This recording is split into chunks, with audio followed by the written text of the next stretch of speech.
National centre for biological sciences ಇಲ್ಲಿ ಕಾಲಿರುವ ಅನುದಾನ ಸಲಹೆಗಾರ ಎಂಬ ಹುದ್ದೆಗಳಿಗೆ ಅಪ್ಲಿಕೇಶನ್ ಕಾಲ್ ಮಾಡಿದ್ದಾರೆ. ಒಟ್ಟು ಹುದ್ದೆಗಳ ಸಂಖ್ಯೆ 1. ಉದ್ಯೋಗ ಸ್ಥಳ ಬೆಂಗಳೂರು, ಕರ್ನಾಟಕ. ಈ ಒಂದು ಹುದ್ದೆಗೆ ಜೀವ ವಿಜ್ಞಾನದಲ್ಲಿ MSc PhD ಕಂಪ್ಲೀಟ್ ಮಾಡಿರೋ ಅಭ್ಯರ್ಥಿಗಳು ಅಪ್ಲೈ ಮಾಡ್ಬೋದಾಗಿದೆ.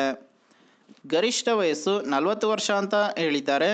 ಲಿಖಿತ ಪರೀಕ್ಷೆ ಮತ್ತು ಸಂದರ್ಶನ ಈ 2 ಸ್ಟೇಜ್ಗಳ ಮೂಲಕ ನಿಮ್ಮನ್ನು ಸೆಲೆಕ್ಷನ್ ಮಾಡ್ಕೋತಾರೆ ಅಂತ ಹೇಳಿದ್ದಾರೆ.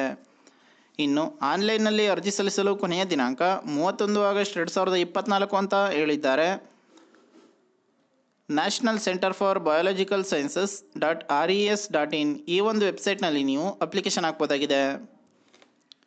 ಇನ್ನು ಈ ಜಾಬ್ಗೆ ಸಂಬಂಧಪಟ್ಟ ಅಫಿಷಿಯಲ್ ನೋಟಿಫಿಕೇಶನ್ PDF ಅನ್ನು ಈ ವಿಡಿಯೋದ ಡಿಸ್ಕ್ರಿಪ್ಷನಲ್ಲಿ ಕೊಟ್ಟಿರ್ತೀನಿ. ಒಂದ್ಸಲ ಓದ್ಕೊಂಡು ನಂತರ ಅಪ್ಲೈ ಮಾಡಿ. ಅಪ್ಲೈ ಮಾಡೋ ಎಲ್ರಿಗೂ ಕೂಡ ಆಲ್ ದ ಬೆಸ್ಟ್.